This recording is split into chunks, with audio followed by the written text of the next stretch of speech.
Welcome to Bash Bros Movies, and this is our spoiler review of the. Yeah, this is gonna be not just the Black Panther with the movie We're review. gonna tie it into like the MCU stuff. In general, so if you missed any of the previous movies or you simply don't care about them, we're not gonna. Just feel free to keep watching. Spider-Man gets spider sense. Just keep watching. If you haven't seen the previous movies or you haven't seen Black Panther, I don't know why it's been over 2 weeks since it came in everywhere. Probably because I was overhyped. And listen, if you care about your movies not being spoiled, this is not a review for you. I'm sorry. But come back later. If you don't want to watch Black Panther, then this is a great video for you because we're gonna tell you all the major plot points. Yeah, as well as all the major MCU points that we're gonna tie into the. You know, watching this movie in London, I know what I want to do the rest of my life. What do you want to do for the rest of your life? I want to watch movies in 3D IMAX for the rest of my life. Okay, well, you lucky bastard, man. That screen was so fucking huge. Wow. And the sheer visuals of that. I am envious, man. I'm very envious. And totally worth it to trip to London. Dude, listen, it took me like 2 weeks to get to see this movie, but in the end it paid off for various reasons. Well, I like the movie. I think it fits nicely with the general, if you want to call it the standalone parts of the MCU. Agreed. The Ant-Man, what started with Ant-Man, and then we had Doctor Strange, and then we had... what has started with Guardians of the Galaxy, I would say. Guardians of the Galaxy. You know how much I love Ant-Man, but it actually started with Guardians of the Galaxy. Their standalone movies are not generally, like they tie them into the general MCU, yeah. But their movie do stand alone, even though they throw the characters in. You know, Ant-Man showed up in Civil War, and we're pretty much gonna get all of them in Infinity War. This is a nice, if you want, segue. Yeah. Black Panther is another standalone movie that really lives up to the expectation. I like the even though, in my opinion, it is a little bit too hyped up. Agreed completely. The overhype for that movie pretty much ruined the experience for me. Or almost ruined it. I will only tell you this. I strongly debated not watching this movie until I got back home. The only reason why I did watch it in London is for the IMAX 3D, because I figured out once I get back home to Split, there's no way I'm ever gonna watch a movie in 3D IMAX. And it was just like the right place, right time moment, and I was like, you know what? I'm just gonna watch it because it's worth the experience. Totally was worth the experience. Did he make the movie better? No, he made it more enjoyable for me just because I got to experience something for the first time. Yeah. But like I said, the general overhyping of the movie is usually something I really, really hate in a movie. Agree. It took me 2 years to watch The Dark Knight just because of the hype the movie got, ruined it for me. Like, I wanted to watch that movie since Batman Begins came out, but people didn't know what Batman Begins was. Yeah. So, when something gets overhyped, I'll pass till the hype dies down. The thing is, I think the Black Panther hype pretty much died down. Did it? Yeah, I guess so. A little bit. I mean, it's not as strong as it was a week ago. I can tell you that. But the movie is phenomenally done. From the plot to the acting to the overall development of the characters. From Martin Freeman's Phil Coulson routine. I generally like the movie. Like I said, big gripe with the overhyping, but it did not kill it for me. Yeah, to me the overhype almost, like you, I pretty much debated not going to see it. What with the price of tickets and everything, and what with other things, you know, it's like there's so many stuff I can watch at home and not having to go to see it. And I already seen a bunch of Oscar movies anyway, so it was the overhype definitely almost ruined it. But then stuff happened, and I didn't go alone, and that helped a lot. And he hates to go watch movies alone. I, on the other hand, like, I'm the happiest when I'm alone. I'm Yeah, alone, man. I know, man. Like, I know. put me in a theater by myself, watching movies, I can stay there all Yeah, day. I know. And Oh, another thing in London, like, they start movies off like 9 a.m. You can literally be in a movie theater all day. nice. While here, they start like 3 p.m. Yeah. That's like 3 extra movies. You know, you have to pay people to work there, so. Yeah. Movie theater business. I mean, not as lucrative as people. I know think. this is not movie related. Okay. But I was on a plane coming back from from London to Zagreb. Okay. I was on a plane with a dude who was going to Dubrovnik Okay. to do some hotel renovations, and they Okay. actually shut down the whole hotel during the winter. No way. I told him now I know why it's snowing, because somebody is doing renovations in February. He was like, well, I'm glad somebody's doing this. Like, you're the only ones, like everybody else does it in like July. You know, I as someone who has job at a certain hotel this summer, and the chain I work for, they're actually supposed to be doing I don't know how that's going, but I'm hoping they're doing it too. So, whatever. Back to to Phil Coulson's regenerated as Mark Freeman. Martin. I see you threw your Doctor Who reference in there. Here's the thing, dude. I mean, he's Phil Coulson. Like, they can't bring Phil Coulson back to the MCU. Yes, they can. Yes, they can. They don't want to for whatever reason. It's not the same thing, dude. So they just gave it to Bilbo? I mean, What's wrong with Bilbo Baggins? No, I like Bilbo. I like Martin. But Phil Coulson is Phil Coulson. Agreed, 100%, You know? man. I know. Steve still doesn't know he's alive. Steve still thinks he's dead. I blame Nick Fury for that, okay? I blame Samuel Yeah, L. his Jackson. secrets have secrets.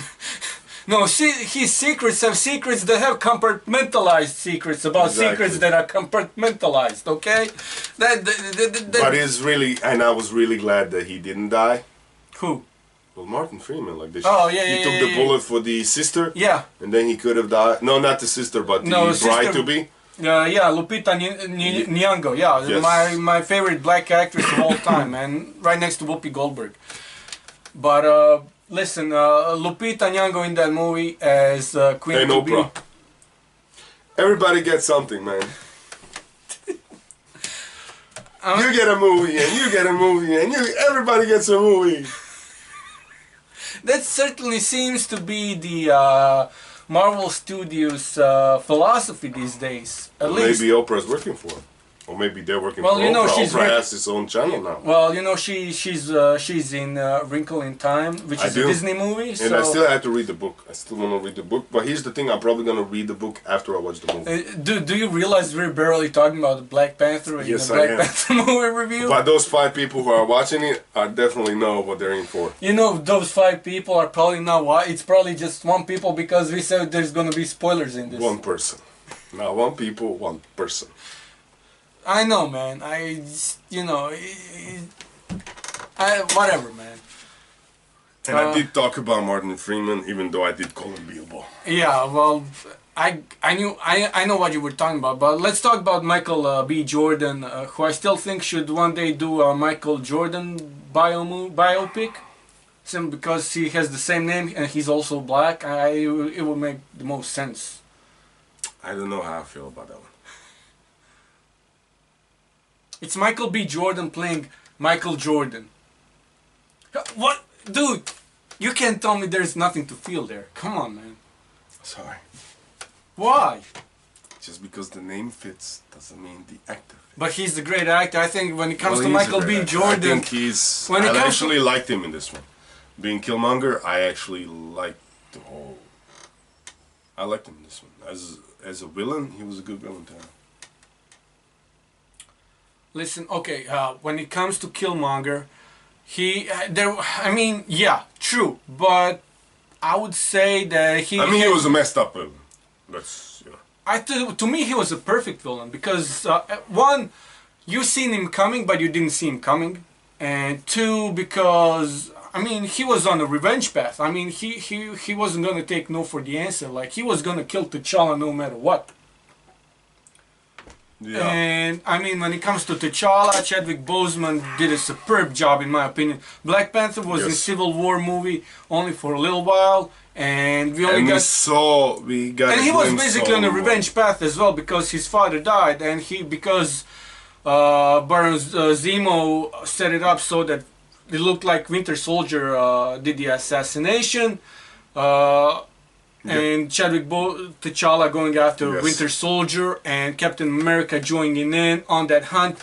Listen, I'm not gonna let you kill him even if he's guilty, you know, but we're gonna try to prove his innocence first. And Black Panther starts off right, I would dare say, right after the events of the Civil War. Yes, So, with him about to be crowned king. Yeah. Another person was really nice to see in the movie, until he, of course, died, was... Andy Serkis as Claw. Him and also Lawrence Fishburne. No, Forrest Whitaker, sorry. No, Dude, Fishburne was not in the movie. At least you didn't mistake him for Samuel L. Jackson. Yeah, but yeah, Forrest Whitaker. And Forrest Whitaker Jr. playing the younger version of Forrest Whitaker. Yes. I think that was cool too, man. That was a really nice touch. Like, Marvel's been famous last few years for de-aging their characters. But when your character has a younger son who looks pretty much the same, throw him in, yeah. I mean... It's perfect. Yeah. That was a really nice touch. And you know, Sterling Brown, the guy from This Is Us. He had a nice role until he died. You know, a lot of people died in this one. Which I saw coming. Oh yeah, definitely. I mean, he was there and I was like, dude, you're gonna die right now. The king is gonna kill you, man. Winston Duke, the guy who played M'Baku. He's vegan. Vegian? How do you... Oh, he's vegetarian. He's the M'Baku is the ape guy. Yeah, I know. Yeah. It was fun. Dude, I wanted more of him though. I was surprised that he wasn't the actual main villain of the movie. Like, that was my biggest. I'm not gonna say gripe, but I'm not gonna say disappointment, but something between the two. Letitia Wright, who played the younger sister. She was younger sister. She was. I don't think he has the older sister, so she was the sister. Yeah. And I like the back and forth between the two. Definitely, man. Definitely. I enjoy it. Listen, the banter between T'Challa, Queen to Be, and the sister was perfect in this movie. Like, this is why you're not the queen. Because you're so star, you're not the queen. I would be a great queen because I am this stubborn. Like, I mean, that's paraphrasing it, but like there was a lot of banter going back and forth, and it was pretty dope. And I don't know who was playing the guard, the royal guard, the general of the royal guard. Daniel Kaluuya. No, not him. No, he was the border patrol. The general woman. Danai Gunira. Yeah. Her. Danai Gurira. Yeah, she's familiar from. I can't remember from where I know her, but she was great too. I liked her, yeah. Let's see. The Walking Dead. I don't watch Walking Dead. All Eyes on Me. Missed that one. No. Whatever. She was Light to Me. I watched Light to Me. It was a good TV show. Anyways, she was great too. So yeah, I mean, the story in this movie, I think it was a little bit way too long for my taste. I think it should have been a little bit shorter. I think they threw in way too much. The running time was like 2 hours and 14 minutes. Which yeah, it was almost 3 hours. He ran. Well, it wasn't really almost 3 hours because it was 2 and 15. But it seemed like 3 hours to me. Okay, a little bit longer. It was way too long. Definitely. I think the thing is, there was way too many stories, like from the crowning and then the challenge, and then you know, Michael B. Jordan coming in again and challenging the king, which was completely cool. Listen, when it comes to the comic book stuff, that is the origin for the Black Panther, to who Black Panther is, how he becomes king, the whole another plane of existence, you know, thing that where he goes to once the challenge is won, the way they take away his Black Panther powers. Yeah. For the challenge, because he needs to prove with his own strength that he deserves to be the Black Panther. that was all so well done and so comic book correct. At least from the few comic books that I read and few of the cartoons that I watched, because I haven't read any Black Panther comic books that are like name only Black Panther. I have read other comic books that had Black Panther stuff in them as well as Black Panther, but I never read a comic book that it was like title character was Black Panther. So from the little I know of his lore, which isn't saying much, but I know enough, more than a normal person ever would. Somebody who's not into this stuff as much as we are, and I'm not gonna go even with the hardcore comic book fans who know this stuff better than you or I do. So yeah, I think it was it was comic book correct, and it was nicely done. With Forrest Whitaker as the shaman, and just, you know, doing the priestly thing, shaman thing, whatever. And then with the whole rule of Wakanda, like we have borders, so we're keeping we're keeping strong guard on borders. We're not letting anybody in. And the circus managed to get in at one point in time, but he never came. He had help. He had inside help, and he never came back afterwards. Nope. I mean, for good reason. I mean... And basically Michael B. Jordan kills him in order to get to Wakanda to challenge for the throne, in which he kind of almost kills Black Panther, which is a... Well, he pretty much killed him. Like, if M'Baku didn't find him dead, he'd be dead. Well, M'Baku didn't find him. Some of his people found him. Fisherman, And to me, that was, to me, that kind of bothered me a little bit, because I already gave him up. Like, I let him go. I knew he died. I knew he wasn't dead because, I was hoping he was, man. I knew he wasn't. Whatever, man. Because it made no sense to kill him at this point. Here's the thing that I found with the movie. It was predictable. Yeah, true. From Michael B. Jordan showing up for the first time, you kind of figure out, and then when they tell you the whole story behind him, and the fact that his uncle, his father is the King's brothers and everything else.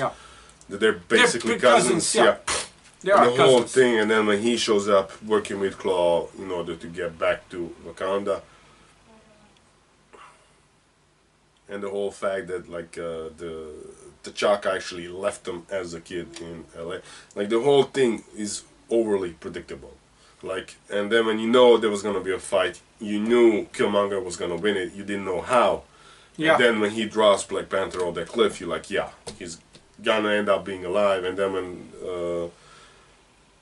Lupita takes the flower that gives you the strength of the Black Panther, you knew that with that flower is actually gonna end up with T'Challa at some point. Even though she takes it to M'Baku to give it to him. Which I was hoping would happen. I was hoping that would happen, and I was hoping to see... I thought that M'Baku would actually take it. Me too, man. Because technically he would have. But then he's like, no, let me show you. And then Black Panther is there, and then T'Challa is there. And he's like, okay, we're gonna give it to T'Challa. And then you knew that he was gonna come back. You knew that he was gonna challenge the Killmonger for the throne, and you knew that Killmonger was gonna die, because there was no way. There's no end of this story where he survives. Or one of them had to die. Like one of them had to die. One of them had to die. And you knew it wasn't gonna be Black Panther just because you're not gonna kill Black Panther in his first movie. Made no sense. I mean, if I were directing, I would do it just because nobody would expect it'd be fun. Yeah, definitely. I mean, it would be way more. Yeah, do the unexpected. And then your next Black Panther is gonna be from like alternative. Yeah, or he's gonna be like from an alternative universe or whatever. But the predictability of it's there. Like you can actually. That's why the whole overhyping thing makes. Exactly. That's why. Pretty much ruined the movie for us. So yeah, agreed. I mean, you can map out what's happening. Like I can give this to somebody who watches movies, and I can give him short plot points. You say this is the bad guy, this is the bad guy, and he can tell me what's gonna happen before he watches the movie. Yeah. Because I could have done it. By the time the movie started, I knew what was gonna happen and when, and that kind of ruins the movie for me. Overall, it's still a great movie. Overall, I still like the character development. I still like the action of it. Action was great in the movie, as well as the visual effects. It just the whole thing with the remote operating a vehicle from the cafe around the world. That was fun. Here's the thing with Marvel Universe, you always hear stories about Wakanda and their advanced technology, but you never actually see it. The only glimpse we really get to it is in Civil War when they freeze Bucky, when they put him in the cryo chamber, and you see that it is advanced, but you're not totally familiar with it. And we've never seen it on the silver screen before. We've never seen it in live action. Like, so when we read saw it in Black Panther, and when so. we actually saw what they actually did with it. Agreed. What T'Challa's sister says at one point, it's like, just because something is perfect technology-wise doesn't mean it can't be approved. Yeah. I think that really sums up like how far they're going technology-wise. Yeah. And then when you go into the post-credit scene when T'Challa goes out. Yeah, let's go into because in the comic books, Wakanda is a closed country. They pretty much say the same in Civil War, and here it's closed to the foreigners. You can't get in. They don't encourage getting out. They don't take on aid, even though they're a third world country. The world thinks they're third world, but listen, because the incident in Laos, Nigeria, in the beginning of the Civil War, actually killed a few. I think it was 9 people, 9 Wakandans who got killed, and I don't know how they got out or why. I mean, they were basically doing foreign aid in Nigeria, but you don't usually, to me that was like, if they're doing that, like that's a pretty specific group of people within Wakanda, I think, that did that, because I don't think they don't necessarily need to go out, because everything they need is right there. I think it is the premise. In order to not get asked too many questions, it's easier to send people out than to not do it and then be asked, well, why aren't you doing this? I mean, they were volunteering, yeah, definitely. That's true. And which brings us to the end of the movie, where T'Challa comes after the whole thing is over, the dust settled down, and he's at the UN. He's giving the speech in which he basically says Wakanda is going to open up its borders and it's going to share its technology with the rest of the world. At which point, one of the delegates asked, well, for somebody who still fights with spears, what kind of technology can you possibly share with us? On which point T'Challa just smiles, and that's the end of the scene. And you know what's going to happen. Because we're getting there. And to me, like, that part about opening Wakanda to other people, sharing their technology, as someone who read a bunch of comic books of this, to me, that part didn't necessarily sit well with me. But here's the thing, it's gonna come back to haunt them. Like 3, 4, 5 movies down the line, they're gonna face multiple, not just Black Panther movies, but there's gonna be people. There's technically, now you open up the door, in which almost every movie is gonna have some kind of villain that uses vibranium-based technology as weapons. Basically, when you open up your borders, you're not only doing this to help people. Basically, every criminal, every villain is gonna be like, there's a ton of vibranium out there, and especially if Wakanda starts selling it out, a lot of it. I don't think they're gonna sell. No, they're gonna send it out, not sell it out. I mean, yeah, because they're gonna send vibranium to certain countries to help them with development, with whatever. And even though it's gonna be labeled as in order to help their medical research, or it's gonna be labeled as to help them do something good, a lot of it's gonna end up in wrong hands. Definitely. Especially with the way governments are corrupt. There's no way a society, like, the only thing that this can make sense, if at the end of the Infinity War, they the whole world comes together and starts the Starfleet Federation. Thank you for throwing Star Trek into this. And which is not gonna happen, because there's like a ton of villains in the MCU. So you know this can be good. And like I said, we did not read all the Black Panther comics, but I don't think he ever does that in the comics. And this is very rarely. He's very stingy about the technology. Exactly the reason why. Yeah. And the thing with the Black Panther in comic books, we played a bunch of games. Where pretty much. And I read a bunch of comics, which basically, if somebody needed access to Wakanda's technology, that technology never went to Wakanda, but people from like whether it was Reed Richards, whether it was anyone of the Illuminati, they always came. Marvel's version of the Illuminati, which is Professor X, Reed Richards, Black Panther, Iron Man, a few others. Doctor Strange, I think it was. Yeah. They always came to Wakanda to use the technology. Technology never came out. Which, what you did here is basically, by opening it out, you're sending technology out as foreign aid. It's gonna end up in our hands. Yeah, and listen, in regards to Infinity War, that makes a whole lot of sense because the world, the Avengers, the world superheroes are gonna, the ones who will be able to stand up to Thanos, are gonna need vibranium-based technology so to fight Thanos. You kind of set that up, but the aftermath of the Infinity War is gonna be, just think of Spider-Man: Homecoming. Yeah. Michael Keaton basically, the Vulture. Yeah. He basically got his technology off of leftovers from the... Yeah, but we don't know where they're gonna be fighting Thanos. Is he gonna come to Earth? Are they gonna meet him halfway in space? I think there's gonna be a little bit of both. Because I haven't seen the trailer for the movie. I saw when I watched it in IMAX 3D. So I don't know where they're gonna be fighting because but there's gonna be leftover technology that somebody's gonna get. There's always leftovers that somebody gets there. And you're gonna have a ton of villains who are not gonna have Wakanda-based, vibranium-based technology out of Wakanda as weapons. Agreed. And it's gonna come back to haunt you. So I don't know how because you can't just shove it under the carpet and pretend it never happened. Yeah. This isn't not in MCU unless they completely reboot the thing. This isn't something that I get that you're doing it because it's gonna help the Avengers fight Thanos, but the aftermath of it is gonna be totally different based on the fact that this technology is out. Yeah, agreed. And I'm looking forward to Infinity War, which comes out in a month and a half. Well, less than two.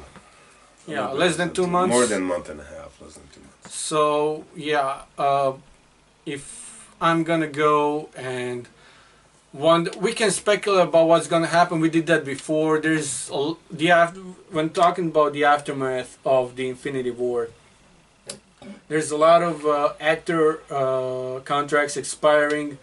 A lot of characters are gonna be dying, I guess. I don't think they're gonna be able to get away with killing off one character, man. I don't think you can kill off just Tony Stark or Captain America in this movie, and I don't think that's gonna work this time around. No, there's stuff that's happened, like, I don't know, I think there's based on the trailer that I saw, there's a fight that happens that basically Thanos ends up, I would say Thanos ends up punching Thor so far, Thor ends up somewhere in the universe, and basically gets picked up by the Guardians. Which is a fight scene, which is basically how I think that's how the Guardians get drawn into the whole thing. Oh, okay. And then there's a multiple fighting scenes where it's like, where it's, you're gonna see Wakandan forces, so stuff happens on Earth as well. I think they do multiply, I think they do it in space. And I think Thor might be like, I'm gonna try to stop Thanos. And with all the stuff that Thor went through in Thor Ragnarok, dude, I can't wait to see Thor, like... I never cared much for that character, but in MCU now after Thor Ragnarok, I can't wait to see what they do with him, man. I thought that was fun when he shows up. He's basically on the Milano. He's who are you guys? And I was like, all right, this is gonna be fun. Yeah, dude. Which is what you can expect, but the aftermath of it is basically. But I don't think this year. And we also have Captain Marvel coming out later this year, I think, too. So we still don't know where she ties into this. Apparently that movie, apparently she's already Captain Marvel. Like, she has her, like, whatever her powers are. And apparently it's gonna be like a body cop comedy kind of thing, I think. Is it gonna be tied into what's happening with it? Well, I know Joss Whedon wanted to put her in Age of Ultron, but they wouldn't let him because Feige had other plans for the character. So you can't have a cosmic battle and put Thor and Guardians in it. And if you plan on releasing Captain Marvel, not put her in the movie. They did the same thing with Black Panther and Spider-Man with Civil War. So to me, it makes sense that they would use Doctor Strange and Captain Marvel I mean, you can't fight Thanos and not have Doctor Strange on your side. So no, Doctor Strange there. Because you're gonna lose without him on your side. So He's basically, yeah. So yeah, I mean, I don't know. Anything else? We saw Bucky at the end of the movie, so that was cool. He's up and about. I don't know why or how. They weren't like he was supposed to stay in the cryostasis. So it makes no sense that they released him from it. I think that's something they might. And is he getting a new arm? I think he gets it, and I think they make him because his arm wasn't on him, like his bionic arm wasn't. Because I think they're gonna make him like a vibranium arm. Probably, man. I think he's gonna get like badass arm. Dude, he's on good terms. Was it the sister there or yeah? With the he's on good. Dude, if you can get on sister's side, on her good side, I think you're gonna get a lot. She's basically the one that's dealing with all the. She's in charge of all the technology, so yeah. If you're on her good side, I don't see him going away. I can't not see him going away without it. Because I think at some point there's gonna be a debate whether or not Wakanda is gonna enter into the conflict with Thanos. That's something they showed in the trailer. I think they'll probably have to. No, they'll have to, and they will.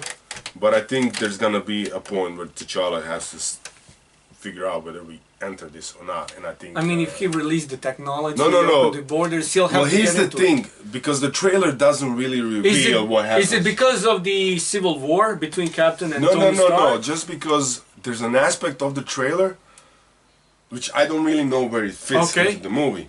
Just tell me what you've seen. The way it's structured is as if Wakanda was still closed. Okay. And basically Steve is trying to talk T'Challa into joining the fight with Thanos. Okay. That's how the part of the trailer is structured. That's where at the end of that is where T'Challa says, somebody get this man a shield. Okay. And then the next part in the trailer is like the huge fighting scene that appears to be in Wakanda. Because maybe it just takes some time before they are able to open the borders and release the technology. Probably. Maybe they're debating, who knows. So, I don't know how much time passes between Infinity War and end of Black Panther. Maybe maybe Infinity War starts right after the Black Panther ends. I don't know. We'll see. We'll see. Would that conclude our... We didn't rate the movie, but you know what? I'm not giving it more than 20, so... Yeah. And we didn't do this for the rating, we did it for the general discussion on the whole... Yeah, to me, the movie is, if I have to give it a Bash Bros rating, it's going to be 20 out of 30. To 22, so it's like max. I'm not going anywhere above 20. We generally like the movie, but there's way too many gripes. And as you said, it's overly predictable. And so, listen, if it were up to me, I would have killed T'Challa, but it wasn't. And I think that would just add to the overall appeal to the movie. I think it would make the movie better. So... I don't think M'Baku would be the same king. He would definitely be different, but, and then that scene from the Infinity War trailer with the discussion about whether or not joining the war would make more sense. Now it doesn't all that much, but we have to... when we see the movie, we'll Good stuff is in store definitely with the MCU, even though there's a lot of question marks. Yep. There's a lot of question marks, which is basically, I love the unknown factor of it. Always have, when I have no idea what's going to happen next or how. Yeah. Especially with all the characters. They're going to be part of it, yeah. Because I think that the way... the thing is, and especially the contract sending and stuff. These are characters that Marvel, whether or not they renew contracts with, these are the characters that... it wouldn't be the right decision to kill them off. True. I think the right decision they can always pick mantle. Like even if you kill Steve Rogers, somebody else can pick up Captain America's mantle and continue on. But I think the best decision for the characters, especially those who haven't or decide not to renew the contracts, I think the best decisions for them to do is just have them step down. Tony Stark can step down as Iron Man, and he can step down for you can still name drop the guy. Yeah. Throughout the movies, he's still there, but he's focusing on Stark Technologies. Yeah, or leading Thor. the Avengers. Yeah, like being the director of the Yeah, Avengers or something. Initiative. Yeah, which he Thor, does in the comic books. Thor too, is so. basically king of Asgard, and at any point he just leave Earth. Yes, part of him always gonna belong. And we still need to discover where the Asgardians go to resettle. Yeah. So he can be busy with his people because Asgardians and stuff. And that was the whole. And we still have no idea what And that was the whole Loki point. plays. And that was the whole point behind the Thor Ragnarok movie. Is Thor? You have to decide what you want to do with your life. Yeah. I mean, you can still. I mean, you can. And he never wanted to be the king anyway. No. So he didn't mind Loki being the king, but obviously Loki wasn't doing a good job of it. So it's like he had to step in. So it's like, what happens there? So yeah, there is, like you said, a lot of question marks. Yeah, and I can't wait to see what Kevin Feige has in store for us. So yeah. Listen, we know that good folks at Marvel they have a plan for another decade at least. Yeah, so apparently, yeah. Kevin Feige said he has a 30-year plan for. So I don't think there's I think there's like a lot of. I think they have fallback options in case this doesn't work out, then we're doing this. So I think MCU is on a good track, has been for a while, so I have no reason to doubt where they're moving this. Agreed. And I think as movie fans, as Marvel fans who enjoy watching these movies, I think DC fans. Even DC fans, yeah.